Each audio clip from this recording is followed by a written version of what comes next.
summer's here. I know y'all had a lot of big events in Iva in the spring and coming in. I know I was out here for some of that stuff. The Memorial Day thing went really well. And this year for the Memorial Day, we had a little bit of rain. The last couple of years we've had some rain that's sort of hurt the event a little bit, but we were still able to get the ceremony done, which was the most important thing. And we appreciate the American Legion Post always helping us with that. Their commander actually came out this year, and we were able to read the names that's on our monument that's in the parking lot, which is a very important thing to us. And so that turned out nice. We had our Spring Express this year, which turned out really good. Had good weather for that, and 2 days of that event. And our summer nights have been going well. We've had a few cancellations because of rain this year, but the rain is needed, of course. So, but those concerts are going well. We'll start back next week with the remainder of July, and then we'll go through September, and then we'll be in our event season for the fall. And during the week of the 4th, we have the Dixie State Championship over at our, the Iva Rec hosted that over at the Bowie Field. And lots of people here for that. It was good for the town. They come down, and it was great that the Rec was able to host that again. I think this is a couple of years now they've been able to host this. This is not only good for this area, but it's good for the entire county.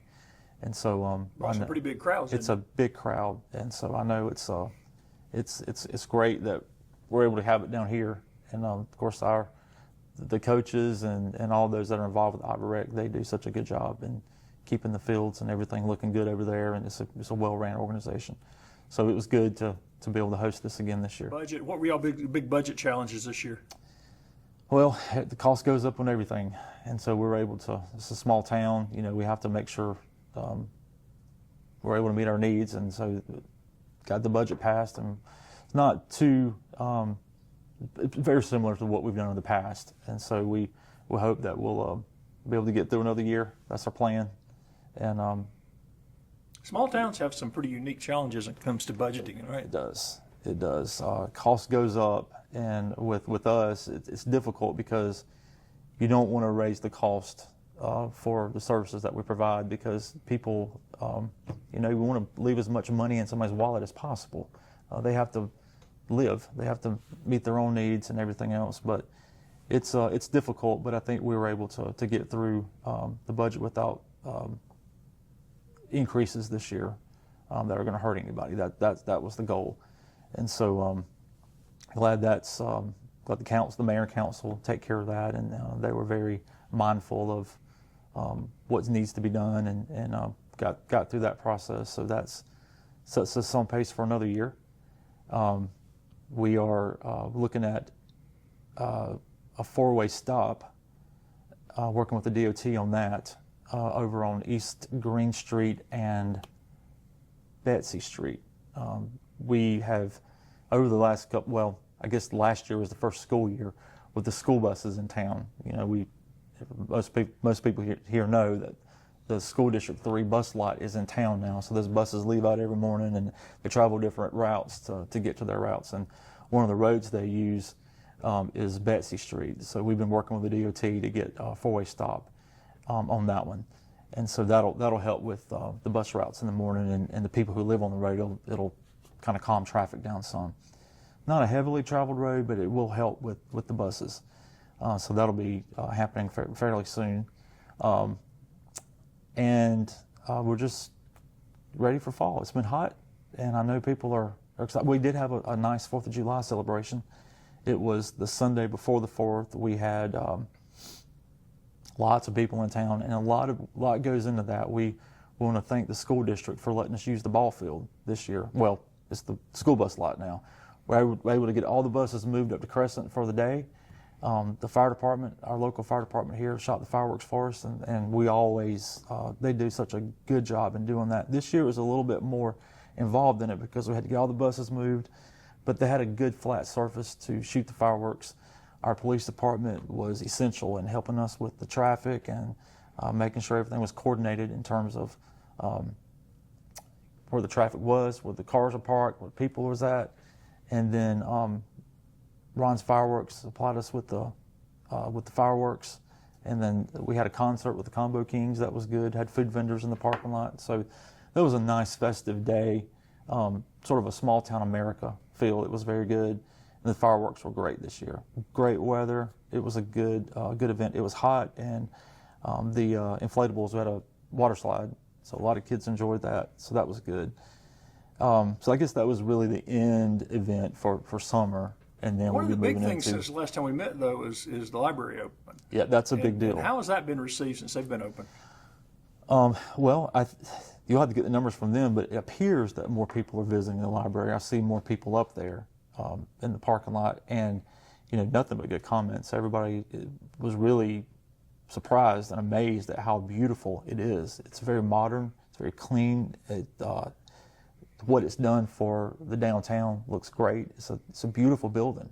It's just absolutely beautiful building, and it's incredible. I had no idea it would turn out that. I know our mayor and our council are just so happy to work with the county and with the library on having that done, and the end result is just amazing.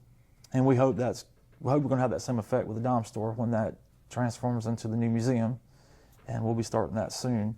And What is the latest on that? just getting some prices together on what we're going to have to do. The building's got to be totally transformed. You got to have we've already got a new roof on it, but new plumbing, new heating and air, new floors, new windows. It's going to be a pretty big process. And so we wanted to get the library done and complete, and our participation on that over with before we started on this. But and I know when we've talked before, I keep saying next quarter, but I believe we should be able to get started in the fall on that. And it'll probably take, when everything's said and done, probably about a year, but not quite a year to get them in there.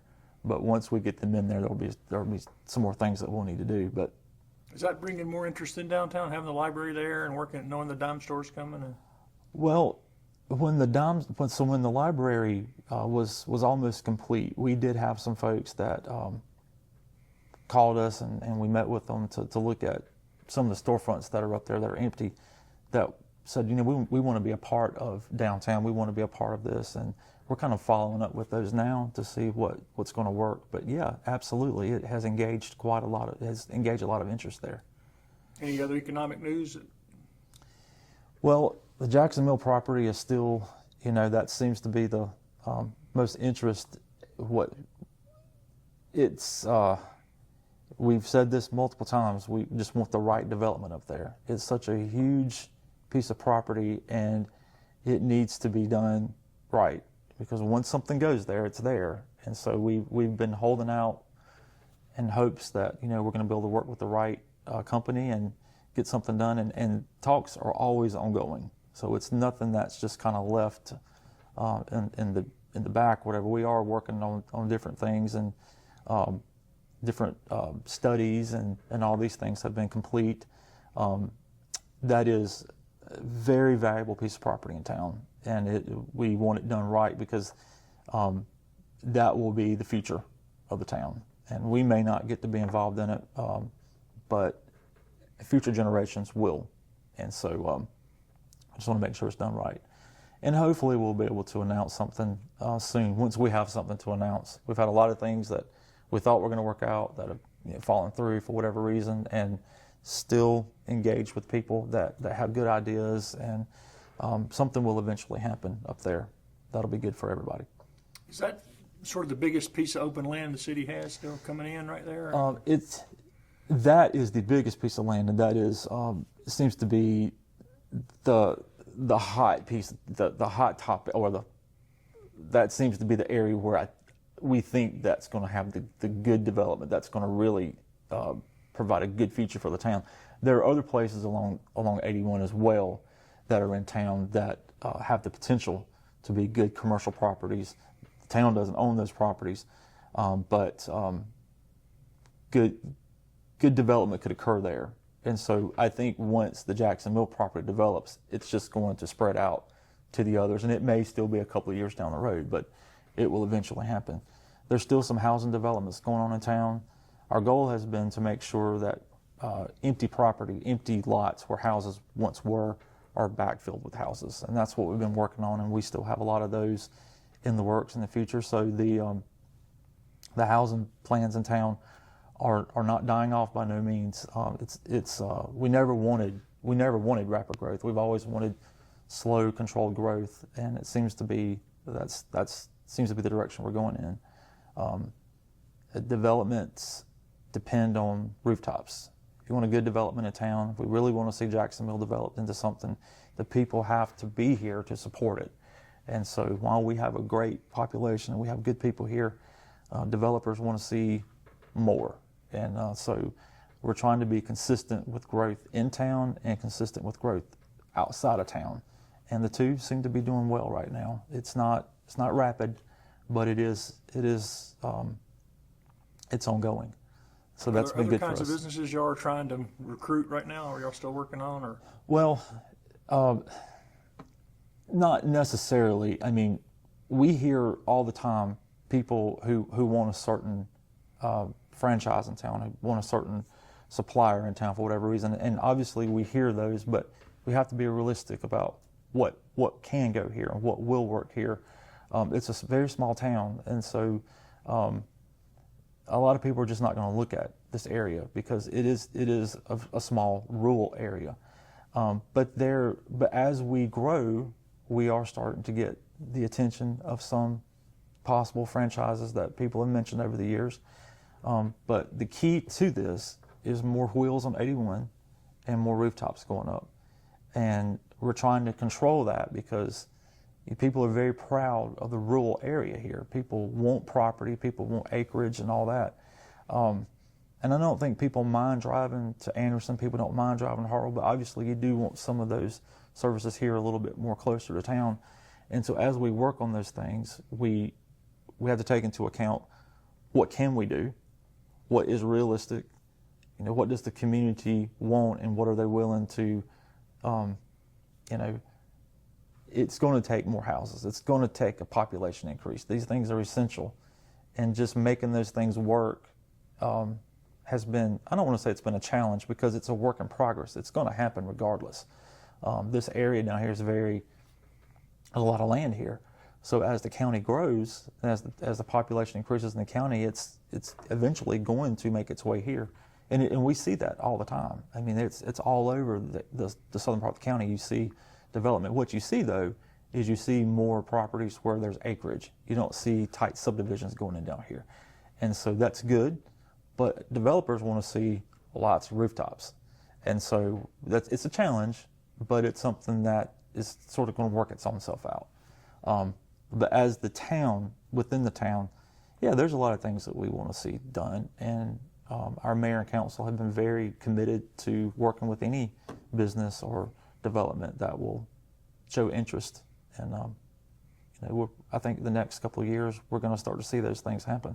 What's the population of Iva now? Population, I think we're a little over 1,300, and we want to grow that over the next. We really need to for good development. Now, that's the population within the town. Outside the town, you have a much larger population. And I think the District 3 district is one of the biggest in terms of land area, maybe the biggest in terms of land area. And then as far as the population goes, it's always been the rural area, but a lot of growth is coming here. There's probably 20,000 or more in the District 3 area. As far as the town goes, the mayor and council would like to see the population increase a couple hundred over the next couple of years, just so that we are a good player in terms of trying to recruit these services and these franchises that people want us to try to get here. It'll happen. And the good thing is a lot of times developers and builders don't really look at what is the population of the town itself, but what is the area. And because they're going to be serving the entire area. So I think that's good for us because to be a rural community, it's still it's still very populated here. The lakes bring a lot of traffic, and for a long time the lakes were recreational. People came here to fish and vacation, whatever. Now people are moving to the lake. They're building nice big homes on the lake. And remind people what lakes you are close to. We're close to Lake Secession, which is the most popular lake in this area in terms of where we're at now. And then Lake Hartwell is just a couple of miles over into Hartwell. big recreation area over there. You have Lake Russell is also, and Lake Greenwood's not that far from here. So there's several in this area that people go to. Like, you always see fishermen going through town. You always see hunters coming through town. So we take a lot of pride in that, having that here. We have always said that we're the gateway to the freshwater coast, and there's a lot of routes to get to the lakes now. We don't have to actually come through Iva, but for a long time you had to go through 81 to get to many of these lakes, and so it's good. And the restaurants get to pick up on the breakfast traffic, and that's always been good. Didn't you tell me that you talked to people moving here from all over the country? I mean, you run into people that you never thought would have moved to Iva from wherever. Yeah, there are people that are here from California, from some of the northeast states. Some folks are moving up from Florida. Just bought a house in Florida a couple of weeks ago that we talked to. Yeah, it's a very diverse community compared to what it used to be. But you know, they come here and they fall in love with this area, and they like our churches. They like our rural sense of community. They like our small mom and pop shops in town. And then you've got Anderson, you've got Greenville, you've got Hartwell. So I mean, you're not lacking for anything here. But yeah, and we hear stories from the communities they lived in. A lot of times, some of the people that moved here from small communities just like Iva. A lot of people moved here for the weather. If you're moving here from the northeastern states, most likely you're buying a home here that's much cheaper than it would have been up in the northeast. And that's the story throughout the county. It's not just here in Iva. That's here in South Carolina. So they're coming with great attitudes, good ideas. So we're glad that they've made Iva their home. What's going on here between now and early fall? So we have Depot Day that's scheduled. It's the second weekend. It's always the second weekend in October. It's on a Friday and Saturday, and we've already got vendors calling. It may already be half booked already. I'm not sure, but it looks like it's going to be a good Depot Day. Our chili cook-off, our Halloween on Main, these events are good events that we always have in the fall. Summer nights will continue into early fall. School will be starting back in just a few weeks, so kids will be getting ready for that. We'll have a back-to-school party. One of our Thursday nights events, we'll give away school supplies, and we'll have the inflatables there for the kids to enjoy before they go back to school. We'll have that announced pretty soon, and gosh, before you know it, it'll be Christmas. We'll be talking about the Christmas parade. What about parks? I know at one point you were talking about developing the park here. So we have a big piece of property down on Highway 184. Folks here know it as where the tennis courts used to be. And our plan has always been to, when the school district took over the ball field, we wanted to, even though there's really not a lot of recreation there, we still wanted to sort of move that down to the 184 ball field. It's very expensive, so we've got to plan how we want to do it, and it's going to take lots of grants and probably even some federal funds involved in it. But that whole area, we want to redo the tennis courts, probably with pickleball courts. That seems to be a very popular thing now. Redo the ball field and then make a nice recreation area down there. The good thing is we own the property. There's a creek that runs to the property, so you've got a good landscape already in the area. That's going to be the big recreational facility thing that we want to look at over the next couple of years. It's not going to happen this year. It's not going to happen next year. But the planning can start now, and of course it'll be phased out. With our playground, we've been waiting to secure the grants and everything to get the playgrounds redone, and that should be happening pretty soon. We were hoping it would have already happened, but hopefully in the fall we can make an addition to the playground and then repair some of the stuff that's up there. Did the state removing earmarks hurt you guys? Well, no, not necessarily. Well, in terms of the playground equipment, we're still able to get the PARD grants. Those were not removed. But in general, did that cause any issues on things y'all had planned? Or? Well, we had not planned anything this year, but next year, hopefully they'll be back, because we'll definitely want to tap into that for the the big recreational area that we want to start Do y'all looking use at. hospitality tax funds for that? We do. How much do y'all generate in that? Not very well. We have a few restaurants here in town, so it's about $60,000 a year that we're able to get, and so that helps us with events. That helps with like civic center, any recreational event that we're able to help sponsor. All the summer nights, all those kind of things are taken care of through that, which is really good that we have that base.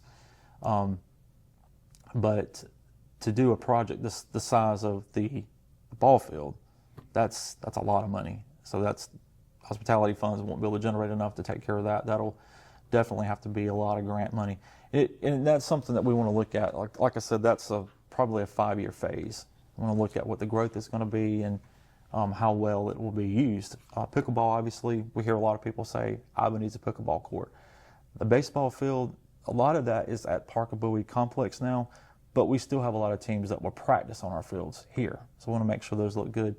And then if we're able to get this done, obviously we'll incorporate walking trails, and that's something that a lot of towns have that we don't have, and a lot of people here walk. We have a lot of people who use our sidewalks, our side streets, and to have a good walking trail would be good. These things come at a high cost though, and so we have to depend on grants and those kind of things, and so we'll be looking at that. But I think the town's doing well, and I think right now we're hoping. Well, we want to have a good, safe school year for our students, and then have some good events to provide for in the fall.